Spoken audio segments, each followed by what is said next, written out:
Hello sir, ఒకసారి audio ఇవ్వండి. Hello check 1 2 3 check. Sir voice వినిపిస్తుందా మీకు? చెక్ 1 2 3. Okay okay sir.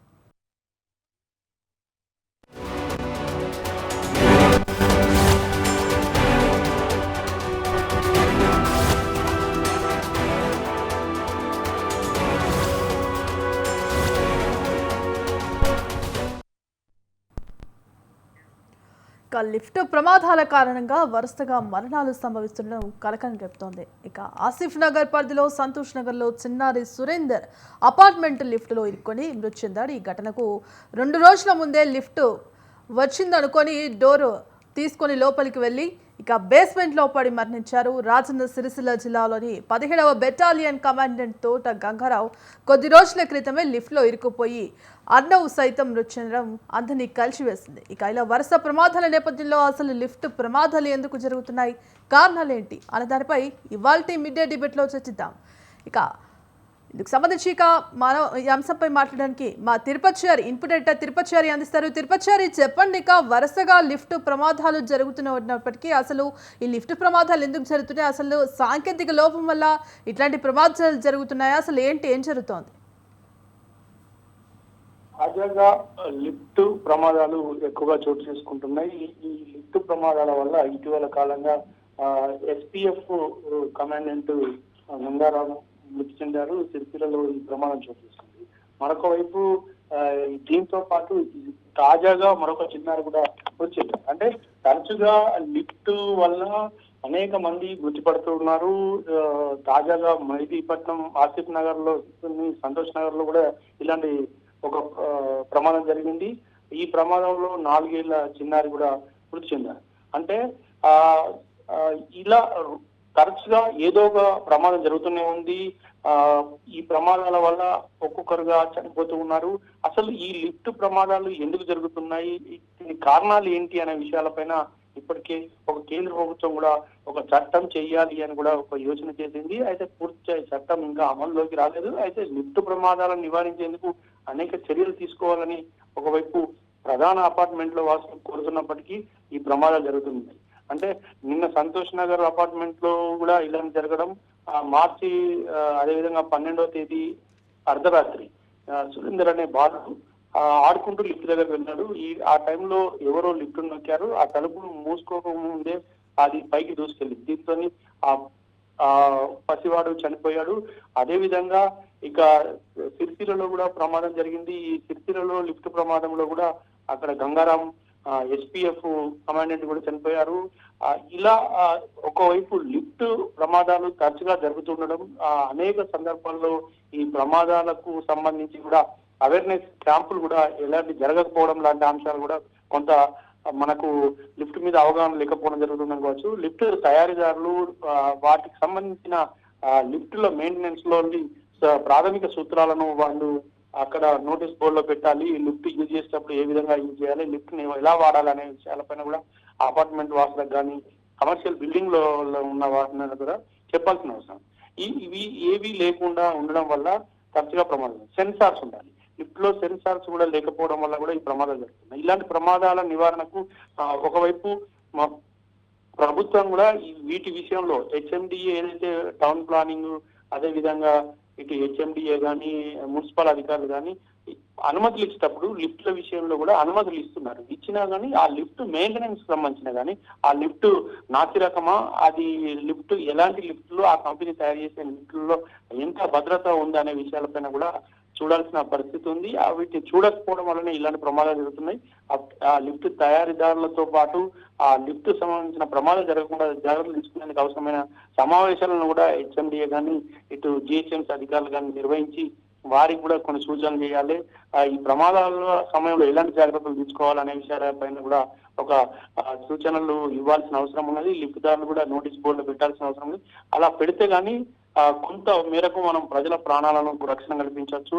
ఆ లిఫ్ట్ యూజ్ చేసే వాళ్లకు ఈ ప్రమాదం నుండి వాళ్ళకు కొంత గట్టెక్కేందుకు అవకాశం ఉంటుంది. Bhagya. Right, thank you Tirupati. ఇక లిఫ్ట్ ప్రమాదాలకు సంబంధించి మరింత విశ్లేషణ అందించడానికి పొలిటికల్ అనలిస్ట్ రామారావు గారు ఉన్నారు. రామారావు గారు నమస్తే అండి. నమస్తే. రామారావు గారు, ఇక ముఖ్యంగా లిఫ్ట్ ప్రమాదాలు ఈ మధ్య తరచూ జరుగుతూనే ఉన్నాయి. అసలు ఈ లిఫ్ట్ ప్రమాదాలు ఎందుకు జరుగుతున్నాయి అంటే ఇక్కడ సాంకేతిక లోపం వల్ల, సరైన అవేర్నెస్ లేకపోవడం వల్ల ఇట్లాంటి ప్రమాదాలు జరుగుతున్నాయి. దీన్ని ఏ విధంగా చూడొచ్చు అంటారు? ప్రాథమికంగా నాణ్యత లేని ఉపకరాలు అంటే లిఫ్ట్లు అని కొన్ని చిన్న చిన్న కంపెనీలు తయారు చేయడం, పైసలకు మన కక్కుర్తి వాడి కొంతమంది బిల్డర్లు కానీ వీళ్ళు కానీ నాణ్యత లేని లిఫ్ట్లను ఏర్పాటు చేయడం జరుగుతుంది. గతంలో 2015లో ఒక చిన్న పిల్ల చనిపోయింది లిఫ్ట్లో పడి. అంటే ఎలివేటర్ ఓపెన్ అవుతుంది, ఎలివేటర్ అంటే ఇప్పుడు నాణ్యత పాటిస్తే ఏమవుతుందంటే దానిలో అన్ని సెన్సర్స్ కానీ లేకుంటే ఆటోమేటిక్ స్టాపర్స్ కానీ అన్నీ ఇన్స్టాల్ అయి ఉంటుంది ఆ లిఫ్ట్లో. అయితే ఆ పాపం దాన్ని డోర్ తీయంగానే 2015లో దానిలో లిఫ్ట్ ఉన్నదనుకొని దానిలో స్టెప్ చేయడం జరిగింది, దానిలో వెళ్ళడం జరిగింది. వెళ్ళంగానే ఆమె కింద పడిపోయి చనిపోయింది. మొన్న అదే కమాండెంట్ పడి ఎట్లా చనిపోయిందో అదేవిధంగా ఇంతకుముందు జరిగింది. ఆ ప్రమాదం జరిగినప్పుడు అప్పట్లో ప్రభుత్వం ఏం చేసిందంటే ఒక bill, Telangana lifts and escalators act అనే ఒక చట్టాన్ని తెద్దామని ఒక బిల్ అనేది తయారు చేశారు. అయితే మన దగ్గర కేంద్ర ప్రభుత్వం ఎటువంటి చట్టం ఇంతవరకు తేలేదు. ఇప్పుడు తెద్దామని వాళ్ళు ప్రపోజల్ పెట్టారు. రాష్ట్రాలలో కానీ కేంద్ర పాలిత ప్రాంతాలలో కానీ ఇట్లాంటి ప్రమాదాలు ఎక్కువైతున్నాయి కాబట్టి నాణ్యతా లోపం అనేది దీనిలో ప్రధాన అంశంగా కనిపిస్తుంది మనకు. అయితే పార్లమెంట్లో ఈ బిల్లు పెడదామని చెప్పేసి లిఫ్ట్స్ అండ్ ఎస్కలేటర్స్ యాక్ట్ అనే బిల్లు పెడదామని చెప్పేసి కేంద్ర ప్రభుత్వం కూడా ఒక నిర్ణయం తీసుకుంది. అయితే ఇప్పటిదాకా ఏంటంటే రాష్ట్రాలు వాళ్ళ పరిధిలో చట్టాలు చేసుకున్నాయి. అయితే మన దగ్గర చట్టం చేసిండ్రంటే అది it is only in the pipe line. అంటే బిల్లు పెట్టడం జరిగింది కానీ అది చట్టంగా రూపాంతరం చెందలేదు. అయితే చట్టంగా రూపాంతరం చెందితే దానికి కొన్ని ప్రమాణికాలు అనేటివి ఏర్పాటు చేస్తారు. ఏర్పాటు చేసినప్పుడు దానికి ప్రమాదానికి కారణమైన వ్యక్తులు మ్యానుఫ్యాక్చరర్స్ ఉండొచ్చు, అదేవిధంగా టెక్నీషియన్స్ ఉండొచ్చు. కొన్ని అపార్ట్మెంట్స్లో ఇప్పుడు మనం చూస్తుంటాం పెద్ద పెద్ద క్లస్టర్స్ ఉంటాయి, హై రైజ్ జోన్కి మనం పర్మిషన్స్ ఇస్తారు. అట్లాంటి అపార్ట్మెంట్స్లో లిఫ్ట్ మ్యాన్ అనేది జెనరేటర్ అనేది తప్పకుండా ఏర్పాటు చేయాలి. అంటే కొన్ని నామ్స్ ఉన్నాయి, ఇంటర్నేషనల్ స్టాండర్డ్స్ ప్రకారం కొన్ని నామ్స్ ఉన్నాయి. అదేవిధంగా ఇప్పుడు నాణ్యతా లోపము అనేది మనం ఎట్లా అధిగమించవచ్చు అంటే ఇంతకు ముందుగా ఎప్పుడో లిఫ్ట్ ఏర్పాటు చేసి ఉంటారు. లిఫ్ట్ ప్రాపర్గా దాన్ని మెయింటైన్ చేయకుండా కానీ కొన్ని సమయాల్లో ఏమంటుంది అది ఇంజనీరింగ్ ఫెయిల్యూర్ అవుతుంది, మెషినరీ ఫెయిల్యూర్ అవుతుంది. ఆ ఫెయిల్యూర్ అవ్వడం వలన ప్రమాదాలకు కారణమవుతుంది. అయితే అవిటిని మనము నివారించడానికి ఏం చర్యలు తీసుకోవాలి? దీనిలో 2 అంశాలు. ఒకటి, ఇంతకుముందు ఇకపై లిఫ్ట్లు ఏర్పాటు చేసే వాళ్ళు ఎటువంటి జాగ్రత్తలు తీసుకోవాలి, నాణ్యత ప్రమాణాలు ఎటువంటివి పాటించాలనే విషయాన్ని దానిలో పొందుపరిచారు ఈ బిల్లులో. ఇదేంటంటే అన్ఫార్చునేట్లీ ఆ బిల్ అనేది ఒక చట్టంగా రూపాంతరం చెందలేదు. ఇప్పుడున్న గవర్నమెంట్ మీరు అన్నట్టుగా ప్రత్యేక బిల్లు పెట్టినప్పటికీ కూడా అది సరైన మార్గంలో రూపాంతరం చెందక ఇట్లాంటి ప్రమాదాలు అనేది జరుగుతున్నాయి. అంటే ఇందులో కొంత ప్రభుత్వ నిర్లక్ష్యం కూడా ఉందని అనుకోవచ్చా? ఎందుకంటే ఎక్కడ పడితే అక్కడ బిల్డింగ్స్కి పర్మిషన్ ఇచ్చేసి అడపదడప పైన కట్టేసి లిఫ్ట్లు నిర్మాణం చేసి టెక్నికల్ ఇష్యూ కావచ్చు, ఇంకేదైనా ఇష్యూస్ కావచ్చు. అంటే ఇలా పర్మిషన్స్ ఇస్తున్నప్పుడు ఒక సరైన విధానంలో ఇది కనుక చేస్తే ఇట్లాంటి ప్రమాదాలు తగ్గించే అవకాశం ఏమైనా ఉందంటారా? కాకుంటే జిహెచ్ఎంసి పరిధిలో నేను ఒక విషయాన్ని గమనించిన. జిహెచ్ఎంసి వాళ్ళు ఇప్పుడు ఒక బిల్డింగ్ ఉంటుంది, దానికి కొన్ని పరిమితులు ఉంటాయి. ఆక్యుపెన్సీ రైట్ సర్టిఫికేట్ అనేది ఒకటి ఉంటుంది. ఆక్యుపెన్సీ రైట్ సర్టిఫికేటు బిల్డింగ్ పూర్తి స్థాయిలో ప్రమాణికాలు ఎట్లా అంటే దాంట్లో సబ్మిట్ చేసిన శాంక్షన్ ప్లాను దానికి ఎటువంటి డీవియేషన్లు ఉన్నాయా లేదా అని మాత్రమే చూస్తున్నారు. దాంట్లో ఉపయోగించే లిఫ్ట్లు కానీ వేరే లిఫ్ట్ కావచ్చు, కొన్ని సమయాలలో ఎస్కలేటర్ యూజ్ చేయవచ్చు. అట్లాంటి విషయాల మీద అసలు జిహెచ్ఎంసీ అధికారులు ఫోకసే పెడతలేరు. హెచ్ఎండి అధికారులు కానీ జిహెచ్ఎంసీ అధికారులు కానీ ఫోకస్ పెడతలేరు. మనం పటిష్టంగా ఒక చట్టంగా రూపాంతరం చెందితే తప్ప. ఇప్పుడు మనం చూస్తాం కొన్ని జాగాలలో ఇల్లీగల్ కన్స్ట్రక్షన్స్ అయితే ఇల్లీగల్ కన్స్ట్రక్షన్స్లో ఇప్పుడు కొన్ని జాగాలలో ఏం చేస్తారు అంటే ఇప్పుడు 240 స్క్వేర్ యార్డ్స్ దాటితే 240 ఆర్ 241 ఉన్నది అనుకోండి, ఎన్ఓసి తప్పనిసరి బిల్డింగ్కి. అయితే కొంతమంది ఏం చేస్తున్నారంటే దాన్ని సబ్ డివైడ్ చేస్తారు. దాన్ని సబ్డివైడ్ చేసి ఏం చేస్తున్నారంటే 2 పర్మిషన్లు తీసుకుంటారు. 2 పర్మిషన్లు తీసుకొని ఉత్తగా పర్మిషన్లు మాత్రం 2 తీసుకుంటారు, కానీ కలిపి కడుతుంటారు. అట్లాంటప్పుడు ఇప్పుడు లిఫ్ట్ కూడా ప్రాపర్ స్పేస్ అనేది ఉండాలి. ఇట్లాంటి నాణ్యతా పరిణామాలు పాటించకుండా ఎట్లా పడితే అట్లా ఏది పడితే అది ఇన్స్టాల్ చేస్తే ఆ ప్రమాదాలు కంపల్సరీ అవుతాయి. ఇప్పుడు ప్రమాదం జరిగింది, ఇప్పుడు కొన్ని పాత బిల్డింగ్స్ ఉన్నాయి. పాత బిల్డింగ్స్లో అప్పట్లో ఈ నాణ్యతా పరిమాణాలు ఇప్పట్లో ఉన్న నాణ్యతా పరిమాణాలు కాకుండా దానికంటే తక్కువ ఉండొచ్చు, లేకుంటే అప్పట్లో మ్యానుఫ్యాక్చర్ చేసిన ఎక్విప్మెంట్ వేరే లెక్క ఉండొచ్చు. అయితే ఆ ఎక్విప్మెంట్, అవుట్డేటెడ్ ఎక్విప్మెంట్ను ప్రమాదాలు కాకుండా ఎట్లా నివారించవచ్చు అనే విషయాన్ని కూడా మనం ఆలోచన చేయాలి. ఎందుకంటే ఎక్కువ శాతం పాత బిల్డింగ్లే ఉన్నాయి.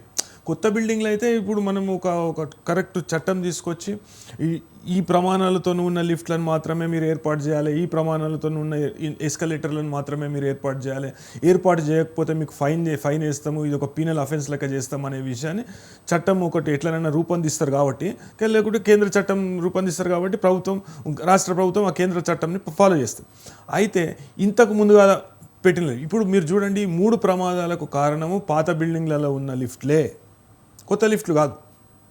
అయితే ఇప్పట్లో కొద్దిగా స్పృహ అనేది ఎక్కువైంది, సాంకేతికత కూడా కొద్దిగా ఎక్కువైంది కాబట్టి ఇప్పుడు మంచి ప్రమాణాలు ఉన్న లిఫ్ట్లే ఏర్పాటు చేస్తున్నారు. అంటే మన దగ్గర ఏం తక్కువ లేవు. 10,000 నుండి 15,000 రూపాయల ఎస్ఎఫ్టీ కూడా ఉన్నది. మినిమం 6,000 నుండి 7,000కి అయితే తక్కువ లేదు మన కాడ. సో వాస్తవానికి మంచి ప్రమాణాలు ఉన్న లిఫ్ట్లని ఏర్పాటు చేస్తారు కొత్తగా కట్టే బిల్డింగ్లు. అయితే ఇంతకు ముందు కట్టిన బిల్డింగ్లు సరైన మెయింటెనెన్స్ లేక, అది సరైన ఇప్పుడు అపార్ట్మెంట్ చట్టం ఉన్నది. అపార్ట్మెంట్ చట్టంలో అసోసియేషన్ ఉంటుంది, అసోసియేషన్ది పూర్తి బాధ్యత ఉంటుంది. అయితే ఈ లిఫ్ట్ ప్రమాదం అనేది కొత్త చట్టం ఏర్పాటు చేయవలసిన ఆవశ్యకత ఎంతనైనా ఉన్నది. పాత లిఫ్ట్లను ఏం చేయాలి, లేకుంటే ఒక టైం ఇచ్చి, ఇప్పుడు మనకు పాత వెహికల్స్ ఉంటాయి, ఒక 15 సంవత్సరాల క్రిందటివి, 20 సంవత్సరాల క్రిందటివి, అవి పొల్యూషన్, ఇప్పుడు BS6 ఉన్నది, BS7 ఉన్నది మన స్టాండర్డ్స్. ఆ స్టాండర్డ్స్ BS1 కూడా ఉండదు, BS2 కూడా ఉండదు. అయితే అవన్నిటిని స్క్రాప్ చేయమంటారు. స్క్రాప్ చేసినందుకు ఒక ఇన్సెంటివ్ ఇస్తామంటారు. అదేవిధంగా పాత లిఫ్ట్లను తీసేస్తే ఇన్సెంటివ్ అనేది ఇవ్వాలి ప్రభుత్వం. తీసేసి దానికి ఇప్పుడు ఉన్న ప్రమాణాలకు తగ్గట్టు మీరు లిఫ్ట్లు ఏర్పాటు చేయాలి, లేకుంటే ఒక నిర్ణీత సమయంలో అట్లా చేస్తే ఆ ప్రమాదాలను కొద్ది శాతం మనము నివారించవచ్చు. అయితే పాత లిఫ్ట్లు ఏవైతే ఉన్నాయో దానికి ఇప్పుడు చాలా మనకు ఎక్విప్మెంట్స్ వచ్చినాయి. ఇప్పుడు బ్రేకర్స్ ఉంటాయి, అది ఇన్స్టాల్ చేసినామంటే ఒక సడన్గా కింద పడిపోతుంది లిఫ్ట్ అనేది డౌన్వర్డ్స్ డైరెక్షన్లో ట్రావెల్ చేస్తుంది, చాలా ఫాస్ట్గా పోతుంది, ఒక షాక్కు గురే ప్రమాదం ఉంటుంది. ఆ టైంలో ఏం చేయాలి, ఈ anti shockers, brakes, speed brakes అనేటివి ఏర్పాటు చేస్తారు. అదేవిధంగా సెన్సర్స్, ఇప్పుడు లిఫ్ట్ మీదికి రాకుండా డోర్ తెరుచుకోవడం అనే ప్రక్రియ ద్వారా చాలా ప్రమాదాలు అనేటివి అవుతున్నాయి. మనం చూసాం, ఇట్లా డోర్ తెరవంగానే లిఫ్ట్ ఉండదు ఆడ, దాంట్లో కాల్ పెడతారు. ఇంతకుముందు నేను 2006 or 7 ఆ ప్రాంతం నా క్లర్క్, నా సొంత క్లర్క్, అడ్వకేట్ క్లర్క్, ఇప్పటికి కూడా వాడు నా దగ్గరనే ఉంటాడు. అయితే మలక్పేటలో ఏమైంది, ఒక గ్రిల్ లిఫ్ట్ ఉండే. లిఫ్ట్ వచ్చింది అనుకోండి, 3rd ఫ్లోర్లో మా ఆఫీస్ ఉంటుండే. దాన్ని మనం తీసి ఏదో ఫోన్లో మాట్లాడుకుంటానో ఏదో ఫైల్ చూసుకుంటా దాంట్లో కాలు పెట్టడం జరిగింది. కిందికి పడ్డాడు. కిందికి పడితే పాపం స్పైనల్ కార్డ్ దెబ్బతిన్నది. చాలా ఆపరేషన్ చేయంగా, ఇది చేయంగా, అది చేయంగా, రాడ్లు వేయంగా చాలా ఖర్చు అయింది. అదేవిధంగా పానం పోయే ఇది ఉంటుండే. అట్లా కాకుండా దానికి సెన్సర్ పెడితే లిఫ్ట్ రాకపోతే డోర్ తెరుచుకోదు. అట్లాంటి చాలా ఎక్విప్మెంట్ మనకు ఇప్పుడు సాంకేతికత అభివృద్ధి చెందింది కాబట్టి చాలా ఎక్విప్మెంట్ మనకు అందుబాటులోకి వచ్చింది. అట్లాంటివి పాత లిఫ్ట్లకి ఇవి పెట్టుకోవడం తప్పనిసరి అని ఒక చట్టం తీసుకురావాలి, ఒక నిర్ణయం తీసుకోవాలి ప్రభుత్వం. లేకుంటే ఇట్లాంటి ప్రమాదాలను మనం అరికట్టలేము. రామారావు గారు, మీరు అన్నట్టుగా రాష్ట్ర విభజన తర్వాత తెలంగాణలో లిఫ్ట్ యాక్ట్ 2015 బిల్లు రూపొందించారు. మరి ఈ నేపథ్యంలోనే ఇటు కర్ణాటక, తమిళనాడు, మహారాష్ట్ర, గుజరాత్, తదితర రాష్ట్రాల్లో ఈ లిఫ్ట్కి సంబంధించి ప్రత్యేక చట్టాలు ఉన్నప్పటికీ మన రాష్ట్రంలో ఎందుకు ఈ చట్టాలు సరైన సమయంలో బిల్లు ఆమోదించలేకపోతున్నాయి అంటారు? దేనికి అనుకోవచ్చు? మహారాష్ట్రలో ముందుగా ఒక చట్టం అనేది చేయడం జరిగింది. ఎందుకంటే ఆడ ఈ అపార్ట్మెంట్ కల్చర్ అనేది ఎప్పటి నుండో ఎక్కువ. అయితే ఈ ప్రమాదాలు అక్కడ కూడా కొన్ని ప్రమాదాలు జరిగితే అప్పట్లో ప్రభుత్వం ఏం చేసిందంటే ఒక చట్టం, పూర్తి స్థాయిలో ఒక చట్టం తీసుకొచ్చింది. అయితే అంటే మన రాష్ట్రంలో కేంద్ర ప్రభుత్వం ఏర్పాటు చేస్తే అదే బిల్లును అడాప్ట్ చేసుకుందాం అనే ఆలోచనలు ఉండేనేమో గత ప్రభుత్వం. అందువల్ల కొద్దిగా డిలే అయింది అని నేను అనుకుంటున్నాను. కేంద్ర ప్రభుత్వం ఏర్పాటు చేస్తే అదే చట్టాన్ని మనము అడాప్ట్ చేసుకుందాం అని ఉంటుంది. అయితే 2015లో కేసీఆర్ గారు బిల్ అనేది పెట్టడం జరిగింది. దాని తర్వాత మేబీ కేంద్ర ప్రభుత్వం ఒక చట్టం తీసుకొస్తుందేమో, యూనిఫామ్గా ఆల్ ఓవర్ ఇండియా ఒక చట్టం తీసుకొస్తుందేమో అని చెప్పేసి ఆ చట్టాన్ని టేబుల్ చేయలేదు. టేబుల్ చేస్తుంటే ఇప్పటిదాకా ఒక యాక్ట్ అనేది మనకు ఉంటుండే.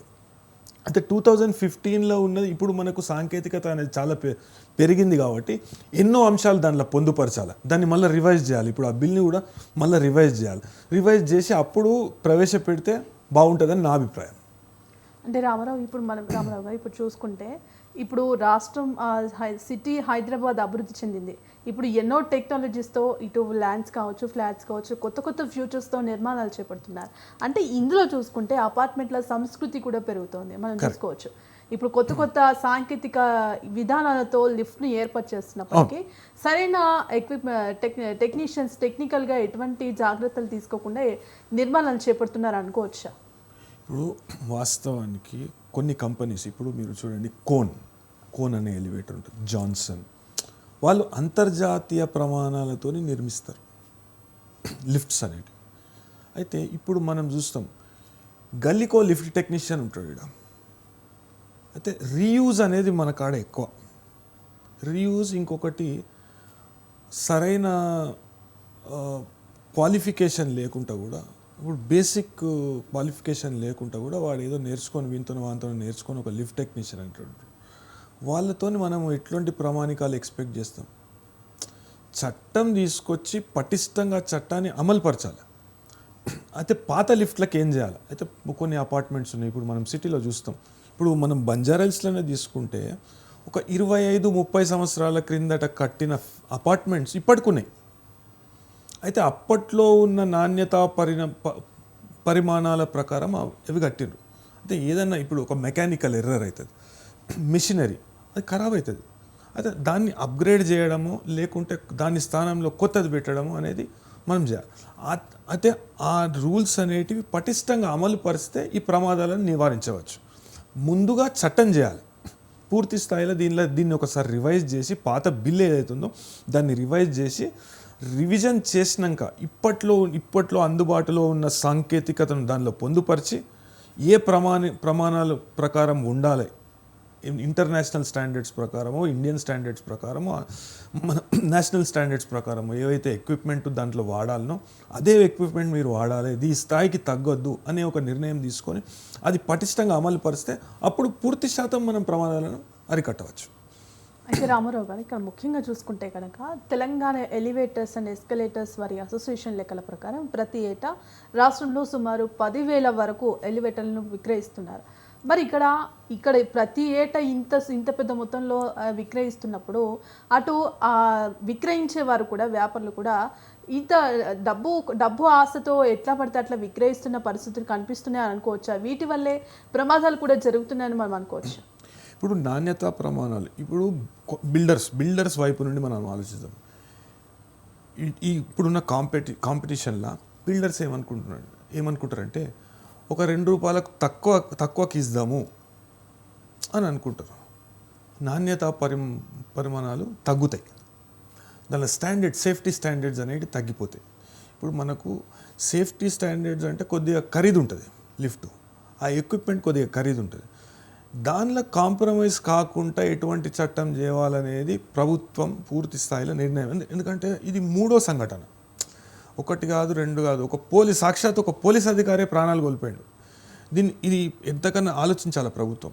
ఇప్పటికైనా ప్రభుత్వం దీని మీద ఆలోచించి వెంటనే దాన్ని చట్టంగా రూపాంతరం చేయకపోతే ఫ్యూచర్లో ఇటువంటి ప్రాబ్లమ్స్ అనేటివి, అంటే ఫ్యూచర్లో ఇటువంటి దుర్ఘటనలు అనేటివి ఇంకా అయ్యే అవకాశం ఉంటుంది. ఇప్పుడు మీరు చూస్తున్న 3 కేసులలో ప్రమాదాలు జరిగిన లిఫ్ట్లు పాత లిఫ్ట్లు. అయితే ఈ ప్రమాదం ఎందుకు జరిగింది అనేది బేసిక్గా అనలైజ్ చేయాలి, ఎక్స్పర్ట్స్తో అనలైజ్ చేపించి ఆ లిఫ్టు ఆ క్వాలిటీ ఏంది, ఇప్పట్లో ఉన్న స్టాండర్డ్కు ఏ క్వాలిటీ అవసరము అనేది పూర్తి స్థాయిలో మన దగ్గర ఉన్న అపార్ట్మెంట్లు కానీ ఇంట్లల్లో కానీ పూర్తి స్థాయిలో ఒక డాటా అనేది ప్రభుత్వం తీసుకోవాలి. ఇంకొకటి ఏంటంటే మ్యానుఫ్యాక్చరర్స్ కూడా ఒక నాణ్యత పరిమాణాలు అనేటివి పెట్టాలి, ఫిక్స్ చేయాలి, ఒక స్టాండర్డ్స్ ఫిక్స్ చేయాలి. ఫిక్స్ చేసినప్పుడు దానికి లోబడే ఇప్పుడు మనము డ్రగ్స్ చూస్తాం, అంటే మనము డ్రగ్స్ అండ్ కాస్మెటిక్స్ యాక్ట్లో ఇప్పుడు మనము నార్మల్గా తీసుకునే గోళీలు కానీ మెడిసిన్స్ ఏవైతే ఉంటాయో దానికి ఒక స్టాండర్డ్ ఉంటుంది. అదేవిధంగా దీంట్లో కూడా కొన్ని స్టాండర్డ్స్ అనేటివి ఇంపోజ్ చేసి దీనికంటే తక్కువ క్వాలిటీ ఉన్న మెటీరియల్ ఎప్పటికప్పుడు ఇన్స్పెక్షన్ చేయాలి.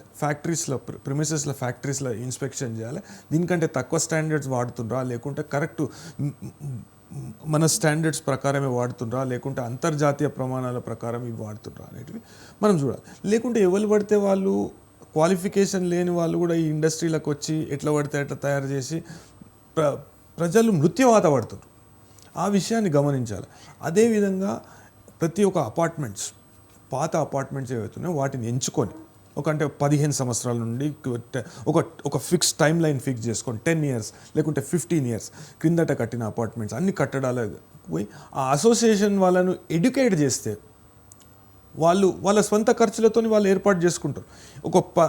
ఒక టైం ఇవ్వాలి వాళ్ళకు, ఒక 2 months 3 months ఎంతనో టైం పెట్టి. ఎందుకంటే this is a kind of emergency situation.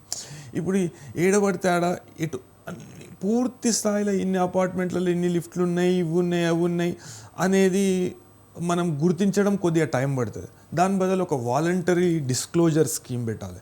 మీరు వాలంటరీగా డిస్క్లోజ్ చేయకపోతే ఇన్ని రోజులు ఇంత ఫైన్ పడుతుంది మీకు అనేది జిహెచ్ఎంసీ అధికారులను వాడి పూర్తిగా దీని డాటా అనేది తీసుకొని ఈ లిఫ్ట్లలో ఎన్ని లిఫ్ట్లు సేఫ్టీ స్టాండర్డ్స్కి అనుగుణంగా ఉన్నాయి, లేకుంటే బిలో సేఫ్టీ స్టాండర్డ్స్కు ఎన్ని ఉన్నాయి అనేవి గుర్తించిన వాళ్ళకి అందరికీ నోటీసులు ఇచ్చి మీరు ఇన్ని రోజులలో ఈ లిఫ్ట్కు సరిపడా అంటే మా ప్రమాణాలకు సరిపడా ఏదైతే నాణ్యత ఉంటుందో ఆ నాణ్యత నియమాలను మీరు పాటించకపోతే మీకు లిఫ్ట్ బంద్ చేస్తామో, లేకుంటే ఇంత ఫైన్ వేస్తామో, లేకుంటే ఈ పీనల్ ప్రొవిజన్ చేస్తామో అని ఖచ్చితంగా స్ట్రిక్ట్గా అమలు పరిస్తే తప్ప ఈ ప్రమాదాలను మనం నివారించలేము. ఎస్, రామారావు గారికి ముఖ్యంగా చూసుకుంటే ఇటు లిఫ్ట్ ఏర్పాటు చేశాక విద్యుత్ శాఖ నిరభ్యంతర పత్రం అందజేయాల్సి ఉన్నప్పటికీ చట్టం లేకపోవడంతో ఇది కొంతమేర నిర్లక్ష్యం అవుతుంది అనుకోవచ్చా? ఎందుకంటే దీన్ని ఎవరు పట్టించుకోవట్లేదు. అంటే అటు అపార్ట్మెంట్ సంఘాలు కూడా మంత్లీ మెయింటెనెన్స్ అనేది ఒకటి ఉంటుంది. అంటే మెయింటెనెన్స్ తీసుకుంటున్నప్పటికీ అపార్ట్మెంట్లో ఏ విధమైన ఎటువంటి ప్రాబ్లమ్స్ ఉన్నాయి, లిఫ్ట్ పనిచేస్తుందా లేదా అని చెక్ చేయాల్సిన బాధ్యత అపార్ట్మెంట్ సంఘాలది. మరి ఇక కొంత అపార్ట్మెంట్ సంఘాల నిర్లక్ష్యం కూడా ఉంది అని అనుకోవచ్చా? ఇప్పుడు సామాజిక స్పృహ లేక లిఫ్ట్ అనేది ఒక ప్రాబ్లమే కాదు అనుకుంటారు. ఎస్, కానీ మేజర్ ప్రాబ్లం అదే. అంటే ఒక వ్యక్తి ప్రాణాలు పోతున్నాయి, ఒక ప్రాణం పోతుంది. అదేవిధంగా ఎన్నో దుర్ఘటనలకు కారణమవుతుంది. కాలు చేతులు ఇరుగుతున్నాయి, లేకుంటే దానిలో పడి ఏదో ఒకటి అవుతుంది. అంటే ఒక వ్యక్తి పూర్తి శాతం వికలాంగులు లేకుంటే దుర్ఘటనల ప్రాణాలు కోల్పోయే సంఘటనలు కూడా మనం చూస్తున్నాం. ఒకటి కాదు, 3వ సంఘటన ఇది. అప్పట్లో ఒక చిన్నారి మృతికి స్పందించిన అప్పట్లో ఉన్న ప్రభుత్వం ఏం చేసిందంటే బిల్లు మాత్రం పెట్టడం జరిగింది. అయితే కేంద్ర ప్రభుత్వం పూర్తి స్థాయిలో చట్టం తీసుకొస్తుందేమో అని ఆ బిల్లుని ప్రవేశపెట్టలేదు. బిల్లు అయితే చేయడం జరిగింది స్పందించి. అయితే దాన్ని ఇప్పట్లో ఉన్న సాంకేతిక ప్రమాణాలకు అనుగుణంగా రివైజ్ చేసి ఆ బిల్లును మళ్ళీ ప్రవేశపెట్టి పూర్తి స్థాయిలో ఒక చట్టం తీసుకురావాలి. నేను ఇప్పటిదాకా చెప్పినట్టు అపార్ట్మెంట్ ఇప్పుడు సామాజిక స్పృహ అనేది లేకపోవడము, అదేవిధంగా బిల్డర్స్ కానీ ఇప్పుడు అపార్ట్మెంట్ కొనుక్కునేటోళ్ళు కూడా వాళ్ళ స్వంత సేఫ్టీ గురించి ఆలోచిస్తలేరు. వాళ్ళు ఏమనుకుంటున్నారు, తక్కువకు వస్తుంది కదా, సరే దాన్ని నాణ్యత పరిణామాలకు తక్కువగా ఉన్నదా ఎక్కువగా ఉన్నదా అనేది పట్టించుకుంటలేరు. సరే మేము ఉంటున్నాం ఒక అపార్ట్మెంట్ అంటే ఆడ ఇప్పుడు ఫ్లోర్ స్పేస్. అదేవిధంగా జిహెచ్ఎంసీ అధికారులు కూడా ఈ విషయాలను చెక్ చేస్తలేరు. అంటే చెక్ చేసే ప్రొవిజన్ లేదు కదా. ఇది ఒక చట్టం తీసుకొని మీరు అన్నట్టు ఒక చట్టం తీసుకొస్తే ఆ చట్ట ప్రకారం ఇది కరెక్టా కాదా అనే విషయాన్ని నిర్ణయించే అధికారం జిహెచ్ఎంసీ అధికారులకు ఉంటుంది, లేకుంటే మున్సిపల్ అధికారులకు ఉంటుంది. అయితే వాళ్ళు ఎంతకు ఏం చూస్తారంటే డీవియేషన్స్ ఉన్నాయా లేవా, ఓసీ ఇచ్చే ముందు డీవియేషన్స్ ఉన్నాయా లేవా అనేది చూస్తారు. ఇప్పుడు మనం ఇంట్లలో పెట్టుకునే ఎలివేటర్స్ కూడా కొత్త ఎలివేటర్స్తో పెద్ద ప్రాబ్లం లేదు. ఎందుకంటే మోస్ట్ ఆఫ్ ది కంపెనీస్ ఏం చేస్తున్నాయంటే ప్రమాణాలకు అనుగుణంగానే ఎందుకంటే కేంద్ర ప్రభుత్వంకు సంబంధించి కొన్ని అనుమతులు ఉండాలి ఫ్యాక్టరీస్కి ఇట్లాంటి లిఫ్ట్స్ తయారు చేసే లిఫ్ట్ లేకుంటే లిఫ్ట్ ఎస్కలేటర్కు సంబంధించిన ఎక్విప్మెంట్ కొన్ని స్టాండర్డ్స్ ఉన్నాయి. సో ఇప్పుడు కొత్తగా వస్తున్న లిఫ్ట్లు నాణ్యతా పరిమాణాలకు లోబడే ఉన్నాయి. పాతయే ఇప్పుడు మనం చూస్తున్నాం అన్నిట్లా పాత లిఫ్ట్ల కారణంగానే ఈ ప్రమాదాలు అనేటివి జరుగుతున్నాయి. అదే పాత లిఫ్ట్లను దాన్ని మెరుగుపరచడమా లేకుంటే కొత్త లిఫ్ట్లు వాటి స్థానంలో కొత్త లిఫ్ట్లు ఏర్పాటు చేయడమా అనేది ఒకటి చూడాలి. అంటే 10 సంవత్సరాల లోపట పెట్టిన దానికి ఒక చట్టము, 10 సంవత్సరాల మీద మించిపోతే కాలం మించిపోతే అంటే మనం ఏమంటారు ఇంగ్లీష్లో అనక్రానిస్టిక్ అంటారు, అంటే కాలానుగుణం కాదు కాలాతీతం. అప్పట్లో ఒక స్టాండర్డ్ ఉండే ఇప్పుడు ఒక స్టాండర్డ్ అయింది. అయితే ఆ లోడ్ బేరింగు లేకుంటే ఇప్పుడు దాని స్థానంలో కొత్తది ఏర్పాటు చేయాలన్నా అనే విషయాన్ని ప్రభుత్వం టెక్నికల్ ఎక్స్పర్ట్స్తోని చూసి దాని స్థానంలో కొత్త చట్టం చేస్తే బాగుంటుందని నా అభిప్రాయం. Yes right. రామారావు గారు లిఫ్ట్ ప్రమాదాల గురించి మంచి విశ్లేషణ అందించినందుకు ధన్యవాదాలండి. ఇక ప్రభుత్వం ఇప్పటికైనా సరైన చట్టం రూపొందించి ఈ ప్రమాదాలు జరగకుండా నివారించాలని, ఇటు అపార్ట్మెంట్ సంఘాలు కూడా సరైన జాగ్రత్తలు తీసుకుంటూ అపార్ట్మెంట్ నిర్మించేటప్పుడు లిఫ్ట్ నిర్మాణం చేపట్టేటప్పుడు కూడా సరైన జాగ్రత్తలు తీసుకుంటూ ఇలాంటి ప్రమాదాలను నివారించేందుకు ప్రయత్నం చేయాలని చెప్పి ఆశిస్తున్నాం. ఇది ఇవాల్టి మీడియా డిబేట్. కీప్ వాచింగ్ స్వతంత్ర.